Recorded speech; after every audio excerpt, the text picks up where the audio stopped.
Ma famille a manqué l'inauguration de l'entreprise que j'avais mis 8 ans à construire. Papa a texté. C'est un événement d'essai pour quelqu'un qui dirige une petite entreprise. Ne nous dérangez pas. Ce soir-là, maman a posté des vidéos d'une croisière en Méditerranée avec mon frère. Un mois plus tard, ils ont appelé, pourquoi notre prêt immobilier n'a-t-il pas été payé? J'ai répondu calmement, ne me contactez pas pour des questions insignifiantes. À minuit, 58 appels manqués. La banque dit que nous avons 48 heures. Je m'appelle Claire Bennett. J'ai 34 ans. Et à 23h47 cette nuit-là, mon téléphone affichait 58 appels manqués provenant de 5 numéros. Un mois plus tôt. Ces mêmes personnes avaient manqué la grande inauguration de l'entreprise que j'avais mis 8 ans à construire.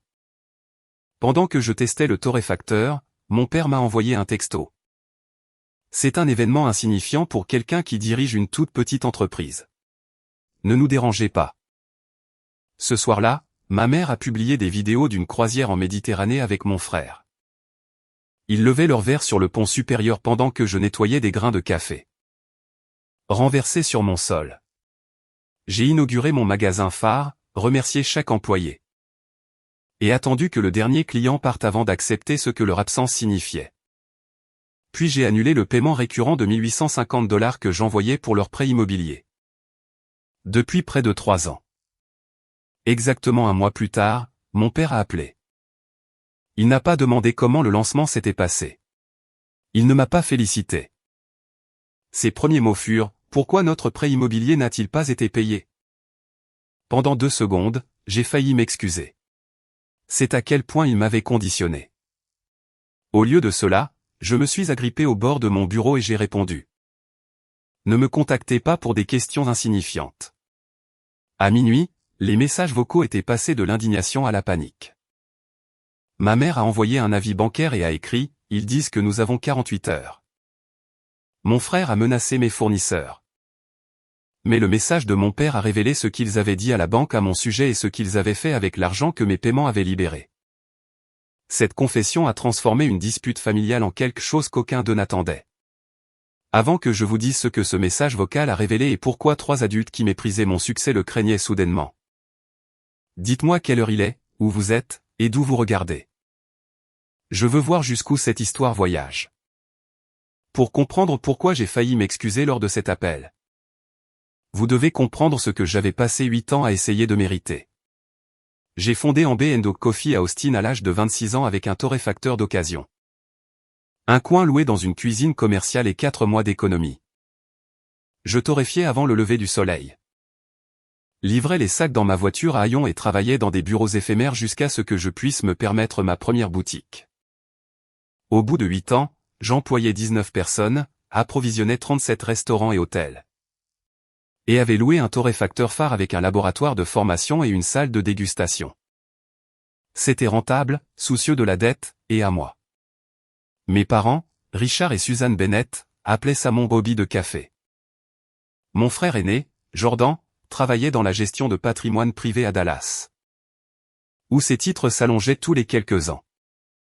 Pour mes parents, son travail représentait la permanence. Et le mien une phase que je n'avais pas réussi à dépasser. Leur préférence était assez discrète pour être niée. Quand Jordan a changé de cabinet, ils ont conduit 3 heures pour son dîner de bienvenue. Quand je les ai invités à l'ouverture de ma 2e boutique. Ma mère a texté que Jordan avait un dîner avec des investisseurs et que la famille devait soutenir la personne qui portait la plus grande responsabilité. J'ai lu cela à côté d'un plateau de pâtisserie chaude et j'ai dit à mon personnel qu'il avait un empêchement. Les paiements hypothécaires ont commencé l'année suivante. Les revenus de consultants de mon père avaient chuté. Leurs prêts à taux variable avaient été réajustés et un déficit de compte séquestre a poussé leurs coûts mensuels de logement au-delà de ce qu'ils avaient prévu. Ils n'étaient pas démunis. Ils vivaient dans une maison de 4 chambres près de Georgetown. Possédaient 2 voitures et appartenaient à un club social que ma mère traitait comme une 2e adresse. Mais ils manquaient de liquidité et étaient terrifiés à l'idée de perdre l'image qu'ils avaient mis des décennies à entretenir. Ils m'ont demandé de couvrir 1850 $ par mois pendant que mon père reconstruisait sa liste de clients. Je n'ai pas simplement donné de l'argent. Les paiements allaient directement du compte d'exploitation d'Ambe Endo co-créancier. Hypothécaire et étaient classés par mon comptable comme des distributions de propriétaires non déductibles. Mon père a envoyé un courriel confirmant que l'arrangement était temporaire, limité à 18 mois. Et ne créait aucun intérêt de propriété ou obligation continue pour moi. Ma mère a répondu au même fil de discussion. 18 mois devraient être plus que suffisants. Nous n'oublierons jamais cela. Au 18e mois, mon père a dit qu'il avait besoin d'un trimestre de plus. Au 21e mois, ma mère a dit qu'arrêter juste avant les vacances serait cruel. Au 24e mois, plus personne ne demandait. Le virement quittait simplement mon compte le premier jour ouvrable de chaque mois. Et chaque fois que j'envisageais de l'annuler, j'imaginais la phrase qu'ils utiliseraient. Après tout ce que nous avons fait pour toi. La vérité était plus humiliante que le paiement lui-même. Je pouvais me permettre l'argent. Ce que je ne pouvais pas me permettre, ou croyais ne pas pouvoir, c'était d'être qualifié de fille ingrate. Je continuais à payer parce qu'une partie de moi pensait que la constance pourrait devenir une preuve d'amour si j'étais assez serviable. Assez réussie et assez peu exigeante. Peut-être qu'il finirait par regarder mon travail sans le comparer à celui de Jordan. Cet espoir a survécu assez longtemps pour que je leur envoie des invitations gravées pour l'ouverture du magasin phare 6 semaines à l'avance. La carte ne décrivait pas un passe-temps. Elle listait le représentant des petites entreprises du maire, 2 directeurs des achats d'hôtels, un critique gastronomique régional et les employés dont les promotions seraient annoncées ce jour-là. Ma mère a répondu avec un pouce levé. Mon père n'a pas répondu du tout. Jordan a envoyé des fleurs 2 jours en avance, mais la carte disait « Félicitations de la part de toute l'équipe de Langford Pierce Wealth Partners ». Son assistant les avait commandées depuis le compte de l'entreprise. Il n'avait pas ajouté un seul mot personnel. 3 semaines avant l'ouverture. Ma mère a mentionné la croisière lors d'un appel de groupe comme si elle avait été réservée des années auparavant. Jordan avait été invité à un programme de réseautage privé à bord d'un navire navigant de Barcelone à Rome. Un représentant d'un fonds européen pourrait y assister, a-t-elle expliqué. Et la présence de la famille l'aiderait à paraître établie. Je lui ai rappelé ma date. Il y a eu une pause, suivie par mon père disant « Nous devons réfléchir à quel événement pourrait réellement changer l'avenir de quelqu'un. » J'aurais dû mettre fin à l'appel à ce moment-là. Au lieu de cela, j'ai de nouveau envoyé par courriel l'itinéraire de l'ouverture. J'ai réservé 3 sièges au premier rang. J'ai même demandé à mon directeur des opérations de garder leur badge à l'entrée privée parce que l'espoir peut faire en sorte qu'une personne intelligente se comporte comme si l'épreuve n'existait pas. À 6h10 le matin du lancement, le magasin phare sentait le sucre grillé, la peinture fraîche et la première fournée d'essai de notre nouveau torréfacteur de 40 kg. Mon équipe effectuait les dernières vérifications pendant que je passais en revue le journal de température. À 6h18, le texto de mon père est arrivé. C'est un événement insignifiant pour quelqu'un qui dirige une toute petite entreprise. Ne nous dérangez pas pendant que nous nous occupons de quelque chose d'important pour Jordan. Ma main a sursauté. Le presse-papier a heurté un sac ouvert, projetant plusieurs livres de café vert sur le sol. Pendant quelques secondes, tout ce que je pouvais entendre était le cliquetis sec des grains roulant sous les tables en acier. Mon chef de production, Louise, a attrapé le balai. Mais je l'ai arrêté et me suis agenouillé pour aider. J'avais besoin de cette tâche physique. J'avais besoin de rassembler quelque chose que je pouvais réellement remettre à sa place. Je n'ai pas dit à l'équipe ce que le message disait. J'ai mis ma veste, vérifié les microphones et demandé que les 3 chaises réservées restent où elles étaient. Même après que le ruban ait été coupé, je surveillais l'entrée entre les conversations. Quand le premier panel a commencé, je me suis dit que ma famille était peut-être en retard. Quand le critique gastronomique m'a interviewé, je me suis surprise à regarder par-dessus son épaule. Lorsque nous avons annoncé une couverture santé pour chaque employé à temps plein et un programme de certification payé pour nos baristas, la salle a applaudi, et je regardais toujours vers ces sièges vides. La journée elle-même a été un succès au-delà de nos projections. Une file d'attente s'étendait autour du pâté de maison à 9 heures. L'un des groupes hôteliers a augmenté sa commande d'essai avant midi. La page économique locale a publié une photo de mes employés et moi sous la nouvelle enseigne en baie. Endok. Mon personnel avait construit un mur affichant 8 ans de jalons. La première facture manuscrite, notre torréfacteur cabossé d'origine. La clé du premier magasin et les lettres de refus des banques qui avaient jugé le concept trop risqué. Reniflement, les clients s'arrêtaient pour lire chaque carte. Des étrangers comprenaient l'ampleur du parcours en 5 minutes. Ma propre famille avait passé 8 ans à refuser de le voir. À 16h32, alors que je signais le dernier contrat de gros de la journée. Ma mère a mis en ligne une vidéo depuis le navire. Elle, mon père, Jordan et la femme de Jordan, Vanessa, se tenaient sous des lumières blanches sur le pont supérieur. La légende disait, soutenir la famille partout où l'opportunité mène. L'heure de mise en ligne correspondait à la minute où notre cérémonie de promotion des employés avait commencé. Ce détail a mis fin à la dernière excuse que je leur avais conservée. Ils n'avaient pas oublié. Ils avaient fait un choix et l'avaient publiquement appelé soutien. J'ai terminé l'événement. J'ai remercié les derniers invités. J'ai aidé à empiler les chaises parce que je ne voulais pas que mes employés me voient disparaître. Après leur avoir demandé de tout donner. Ce n'est qu'une fois arrivé à mon appartement que j'ai ouvert le dossier hypothécaire sur mon ordinateur portable. Il contenait 34 confirmations de paiement, le courriel initial de 18 mois. 3 messages demandant des prolongations, et rien, absolument rien, ne promettant un soutien permanent. Mon curseur a survolé annuler le paiement récurrent pendant près de 20 minutes. Je me suis souvenu de ma mère pleurant lorsqu'ils ont demandé de l'aide pour la première fois. Je me suis souvenu de mon père me disant que j'avais sauvé leur maison. Puis je me suis souvenu du mot insignifiant. J'ai enfin compris qu'ils avaient séparé mon travail de mon argent. Le travail était trop petit pour être respecté. Mais le revenu qu'il produisait était assez grand pour être revendiqué. J'ai annulé le virement. Puis j'ai créé une nouvelle allocation mensuelle du même montant pour une réserve d'urgence et d'éducation des employés appelée le fonds en baie. Je ne pouvais pas récupérer les 62 900 $ déjà payés. Mais je pouvais décider où irait le prochain dollar. Le premier dépôt a été effectué le lendemain matin. Je n'ai pas annoncé ce que j'avais fait. La vengeance, si c'est ainsi que ma famille l'appellerait plus tard, n'a pas commencé par un discours public. Elle a commencé par une décision privée. Je ne financerai plus les gens qui traitaient ma présence comme facultative.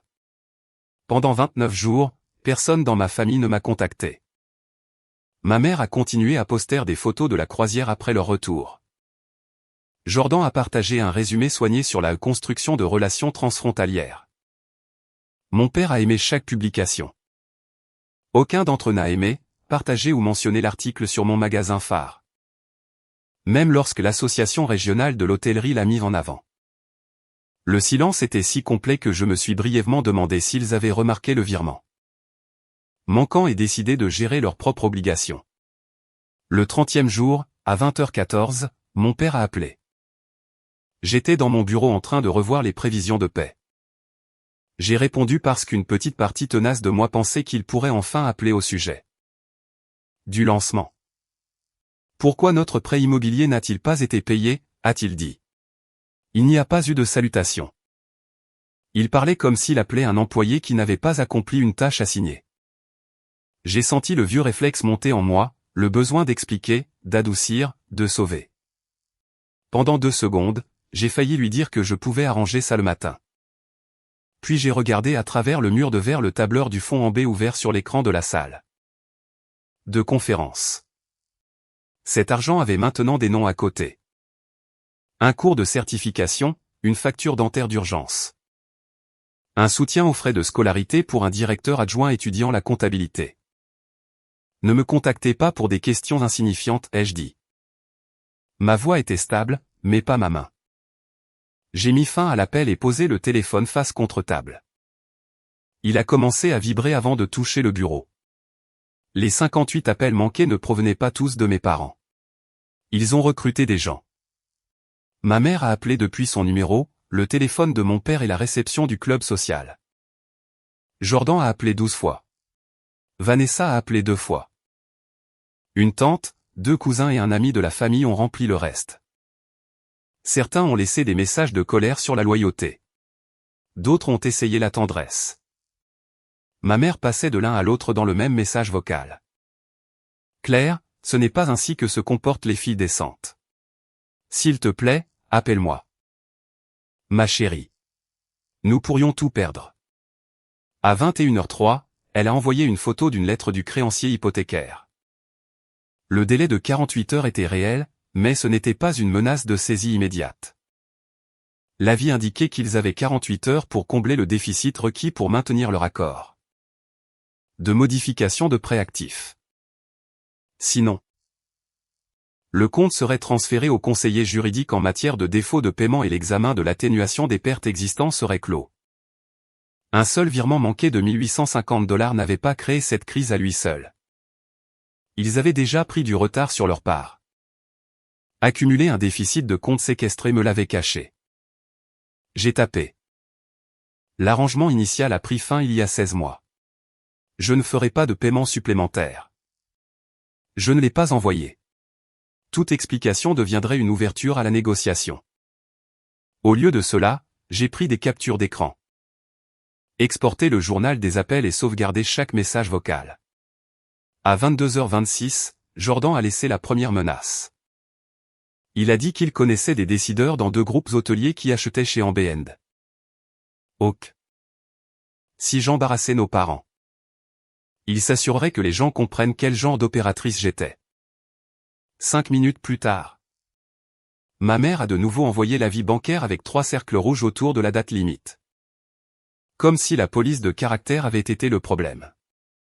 À 23h41, mon père a laissé le message qui a changé la situation. Tu ne peux pas simplement arrêter, a-t-il dit. Nous avons listé la contribution de ton entreprise dans le dossier de difficultés financières. Le créancier a approuvé le calendrier modifié parce que nous leur avons montré $1850 de soutien familial récurrent. Jordan nous a dit que l'investissement en capital immobilier rembourserait tout après la conclusion de l'affaire européenne. Si tu te retires maintenant, tu nous fais tous passer pour des malhonnêtes. Je l'ai réécouté 2 fois. Ils avaient présenté un virement volontaire de mon entreprise comme un revenu fiable sans me le demander. Plus troublant était l'expression un investissement en capital immobilier. Mes paiements n'avaient pas seulement protégé leur maison. En couvrant une partie de l'hypothèque, je leur avais permis d'emprunter sur la valeur nette restante et de placer cet argent dans quelque chose lié à Jordan. À 23h58, le nombre d'appels a atteint 58. J'ai activé le mode ne pas déranger, transféré tout le dossier à mon avocate d'affaires. Et écrit une seule ligne dans le courriel. Ils utilisent le nom de mon entreprise dans un dossier de prêt et menacent mes fournisseurs. S'il vous plaît. Dites-moi ce que nous devons faire. Pour la première fois cette nuit-là, le téléphone a cessé de contrôler la pièce. Le lendemain matin à 9h, mon avocate, Meredith Shaw, avait examiné les messages vocaux et la chaîne de courriels originale. Je n'étais ni emprunteuse, ni cosignataire, ni garante, ni propriétaire du bien. Leur confirmation écrite limitait mon aide à 18 mois.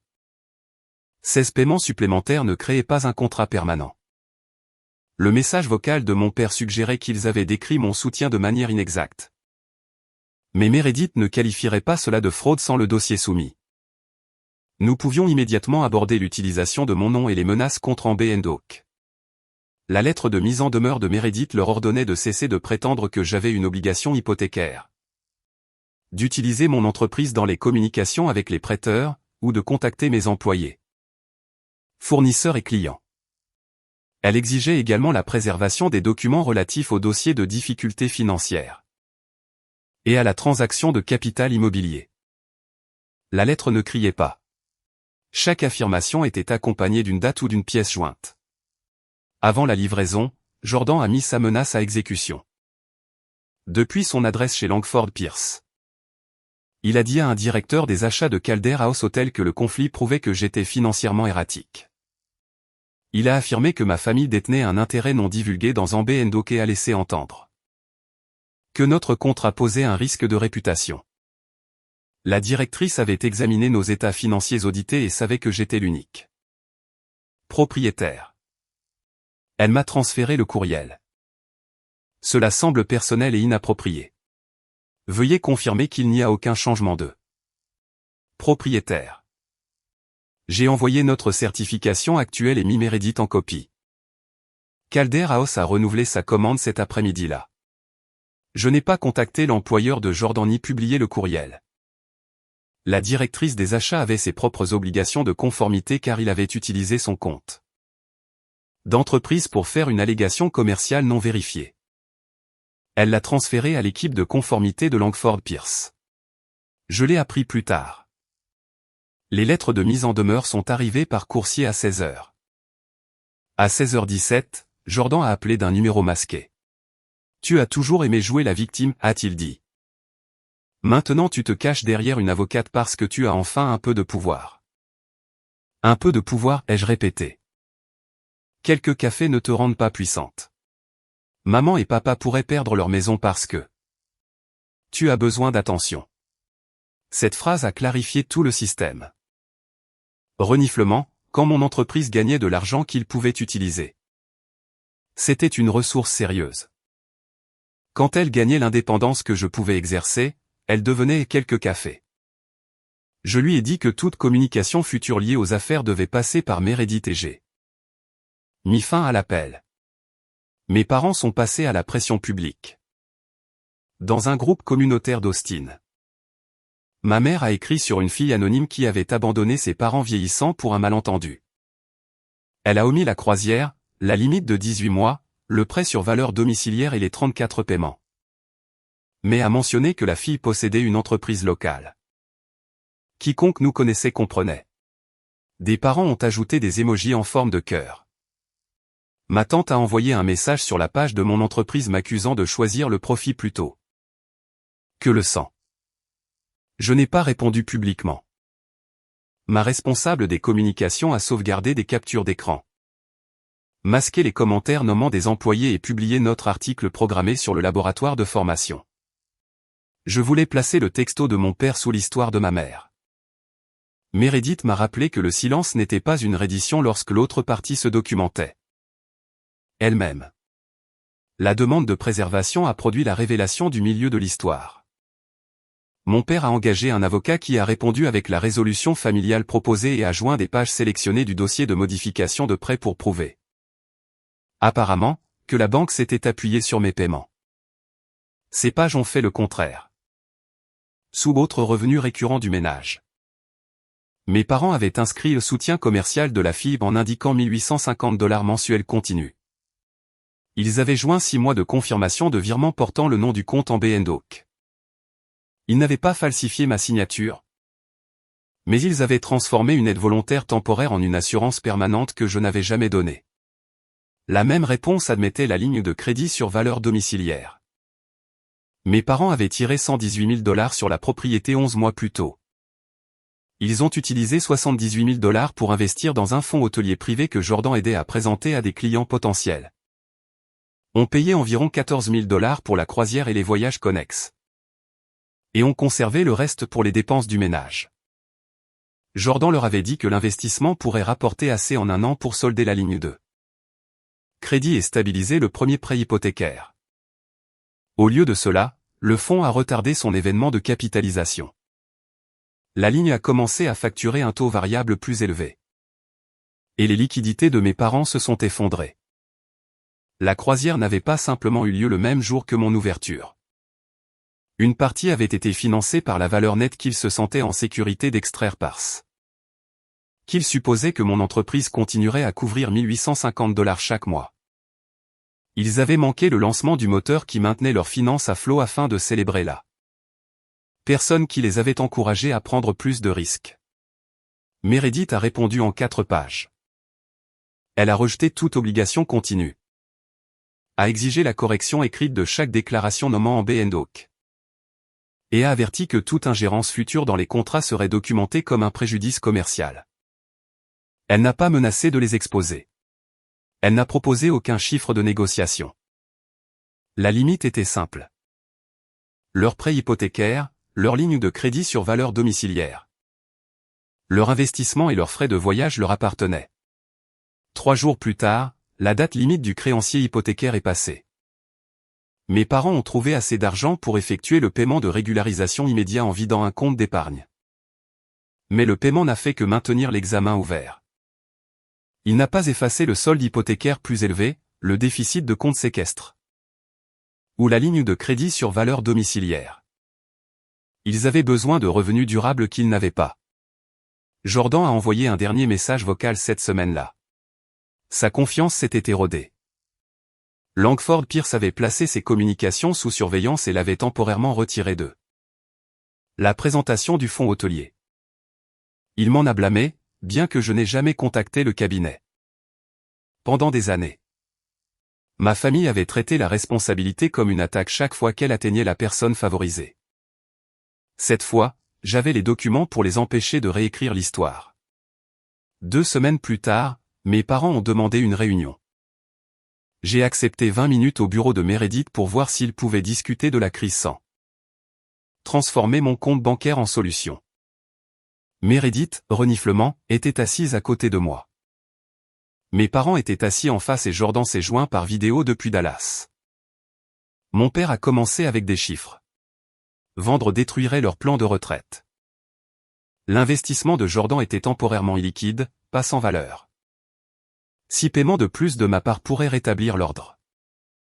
Ma mère a blâmé la détresse pour sa publication. Jordan a qualifié son courriel à Calder House d'avertissement privé et a dit que l'examen pourrait lui coûter une promotion. Ils ont parlé pendant 14 minutes. Personne ne s'est excusé d'avoir manqué le lancement. Personne n'a dit le mot insignifiant. Leur seul regret était que les conséquences avaient été plus rapides que leurs excuses. Quand mon père a finalement cessé de parler, je leur ai donné les 3 seules phrases que j'avais préparées. Vous n'avez pas perdu mon soutien parce que j'ai manqué un paiement. Vous l'avez perdu lorsque vous avez décidé que mon travail était trop petit pour être respecté, mais assez grand pour vous financer. Mon entreprise et moi ne vous devons rien. Et toute communication future concernant l'argent ou les affaires passera par mon avocate. La vente de votre maison. L'examen de Jordan et votre embarras sont les conséquences de vos décisions. Pas des punitions que j'ai créées. Puis je me suis levé et je suis parti. Mon père a crié mon nom une fois derrière la porte qui se fermait. Je ne suis pas revenu. Dans l'ascenseur. Mes genoux tremblaient si fort que Meredith m'a demandé si je voulais m'asseoir dans le hall. J'ai dit non. La force ne ressemblait pas à un triomphe. C'était comme marcher alors que chaque vieil instinct me suppliait de retourner réparer les dégâts. Pour les personnes qui les avaient causés. Pendant 4 mois, des conséquences que je n'avais pas orchestrées se sont déroulées. Une fois la déclaration de soutien commercial continu corrigée, le créancier a rejeté la modification proposée et a renvoyé l'hypothèque au conseiller juridique en matière de défaut de paiement. Des avis sont arrivés, des périodes d'examen se sont écoulées et les options se sont réduites. Mes parents ont mis la propriété en vente avant qu'une vente aux enchères pour saisie ne puisse être programmée. Ils l'ont tarifé pour préserver leur fierté, mais les acheteurs ont vu l'entretien différé. Après 2 réductions, ils ont accepté 12% en dessous du prix de vente initial. Les hypothèques, les pénalités, les taxes et les frais de vente ont consommé la plupart des recettes. La maison qu'ils avaient utilisée comme preuve qu'ils comprenaient le succès a à peine laissé assez pour les frais de déménagement et plusieurs mois de loyer. Le crédit endommagé a rendu la location difficile. Alors ils ont emménagé dans la maison de ville de 2 chambres de Jordan et Vanessa pour quelques semaines. Ma mère a pris la chambre d'amis.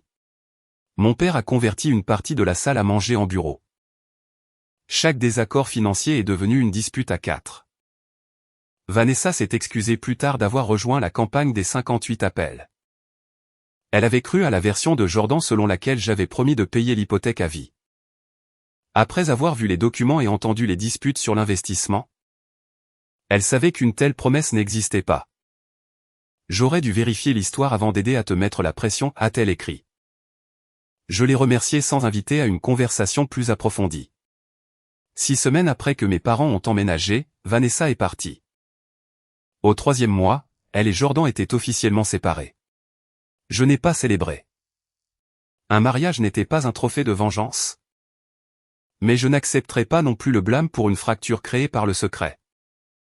La loyauté mal placée et l'intimidation. Ses conséquences professionnelles ont été plus discrètes, mais sérieuses. Langford Pierce a découvert qu'il avait utilisé le courriel de l'entreprise pour influencer la relation d'un client avec un fournisseur. Fait une déclaration de propriété non étayée. Et omis de divulguer l'investissement de ses parents dans un fonds lié à son activité de développement commercial. Il a perdu le portefeuille hôtelier, une grande partie de son bonus. Et la considération pour le poste de directeur général cette année-là. 2 clients ont demandé des conseillers différents. Dans la gestion de patrimoine privé, la confiance peut disparaître sans hausser la voix. La nouvelle s'est répandue dans une partie de la communauté financière de Dallas parce que la directrice des achats de l'hôtel avait mis en copie le conseiller juridique de son entreprise. Non pas parce que j'avais divulgué quoi que ce soit. Jordan avait créé le dossier lui-même. Sa tentative de faire paraître mon entreprise instable est devenue la preuve de son propre mauvais jugement. La campagne de ma mère s'est également effondrée. Une voisine retraitée, Marlène, a répondu, « Suzanne. J'ai assisté à l'ouverture de Claire pendant que vous étiez en croisière. Son équipe vous avait réservé des sièges. Peut-être que cela n'a pas sa place en ligne. » Une amie du club social s'est souvenue que ma mère me louait pour m'occuper de l'hypothèque. Quelqu'un a demandé pourquoi une fille adulte devait des paiements sur une maison qu'elle ne possédait pas. Ma mère a supprimé la publication. Mais des captures d'écran avaient atteint les cercles qu'elle essayait de recruter. J'avais imaginé une justification publique de nombreuses fois pendant les années de favoritisme. Discret. Quand elle est arrivée, ce n'était pas comme des applaudissements. C'était comme si l'oxygène revenait dans une pièce. Je n'avais plus à argumenter que le schéma existait. Leurs propres mots, dossiers et messages l'avaient rendu visible. Pendant ce temps, le magasin phare a dépassé son objectif du premier trimestre de 23%. Calder House a ajouté 6 propriétés après que nous ayons passé un audit de qualité surprise. Reniflement, aucun client n'est parti à cause du courriel de Jordan. 2 prospects en gros sont venus par l'intermédiaire de la directrice qui l'avait reçu. Le fonds en B a également accordé ses 3 premières bourses. Un employé a terminé une certification de torréfaction avancée. Un autre a utilisé le soutien d'urgence pour éviter un prêt prédateur après une dépense imprévue. Une superviseure de car a commencé des cours de comptabilité du soir qui la préparaient à un rôle opérationnel. Chaque bourse était d'exactement $1 750 ou moins. Chaque reniflement, fois que j'en approuvais une. Je me souvenais de ce que ce montant achetait auparavant. Pas la sécurité de mes parents, comme je me l'étais dit. Mais leur liberté de ne pas affronter leurs propres décisions. L'avocat de mes parents a fait une dernière tentative pour argumenter que mon historique de paiement prolongé créait une attente raisonnable de soutien continu. Meredith a répondu avec le courriel des 18 mois, l'absence de toute contrepartie ou garantie. Et les documents de prêt corrigés. Ils ont abandonné la plainte. Le seul message qui a suivi est venu de mon père. Tu as rendu ta position claire. Il le voulait comme une condamnation. Je l'ai lu comme une confirmation. 1 an après le lancement, les 3 sièges réservés avaient disparu du magasin phare. Reniflement, à leur place se trouvait un petit présentoir sur le fond en B et les employés dont il avait soutenu la formation. Je n'ai pas construit ce présentoir pour insulter ma famille. Leur nom n'apparaissait nulle part. Je l'ai construit parce que l'argent devrait exprimer des valeurs honnêtement. Pendant près de 3 ans. Le mien avait payé pour un accès à une affection qui n'était jamais réellement disponible. Maintenant, il payait pour la compétence, la stabilité et l'opportunité. Jordan m'a contacté 2 fois. Le premier message défendait ses intentions et blâmait le stress. Je n'ai pas répondu. Le second était plus court. J'ai eu tort de contacter ton client. Je comprends pourquoi tu ne me feras pas confiance. J'ai répondu par l'intermédiaire de Meredith qu'il ne devait pas contacter les partenaires d'en B. Et que je n'étais pas prête pour une relation personnelle. Des excuses peuvent être reconnues sans être récompensées par un accès immédiat. Mes parents ont déménagé de la maison de ville de Jordan dans une modeste location près de Dallas. Après la clôture de la vente de la maison, ma mère a envoyé une carte à l'anniversaire de l'ouverture du magasin phare. À l'intérieur, elle avait écrit « Nous espérons que l'entreprise se porte bien ». Il n'y avait ni excuse ni référence au siège qu'ils avaient laissé vide. J'ai scanné la carte dans le dossier de correspondance familiale et je n'ai pas répondu. Conserver des preuves n'était pas de l'amertume.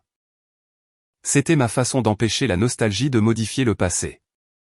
Nous ne nous sommes pas réconciliés. Nous ne nous sommes pas réunis autour d'une table de fête en prétendant qu'une année difficile avait corrigé des décennies de classement des gens par statut. Mes limites sont restées claires. Aucun soutien financier, aucun accès aux informations de l'entreprise. Aucun contact avec les employés ou les clients. Et aucune conversation dans laquelle famille était utilisée comme substitut à la responsabilité. S'ils voulaient une relation différente, ils devraient la construire par un comportement constant au fil du temps. Je ne financerai pas la construction. Pendant la majeure partie de ma vie, j'ai cru que dire non ferait de moi la personne qui a brisé la famille. Ce que j'ai finalement compris, c'est que l'arrangement familial dépendait du fait que je ne le dise jamais. On attendait de moi que je sois utile sans être célébré, disponible sans être considéré, et généreuse sans garder aucune trace du coup. Au moment où j'ai cessé de servir de portefeuille silencieux, tous ceux qui en bénéficiaient ont qualifié la limite de cruauté. Ils ont payé un lourd tribut. Mes parents ont perdu la maison et l'identité sociale construite autour d'elle. Jordan a perdu une promotion, des clients, de l'argent et la certitude facile que ses choix seraient toujours protégés. Leurs conséquences n'étaient pas la preuve que j'étais devenu sans cœur. Elles étaient la preuve que j'avais porté plus de leur vie que quiconque ne l'admettait. Je n'ai pas gagné parce qu'ils ont souffert.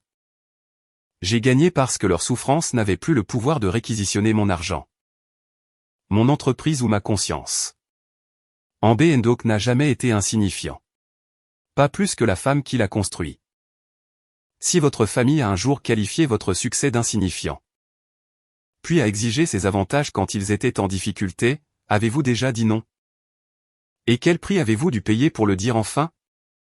Cette vidéo est entièrement fictive et réalisée uniquement à des fins de narration pour le divertissement éducatif. Nous espérons qu'elle vous rappelle que toute personne qui dit pardon n'est pas prête à changer. La véritable responsabilité se manifeste par la patience, l'honnêteté et une action constante. Pas seulement par des mots prononcés après l'arrivée des conséquences.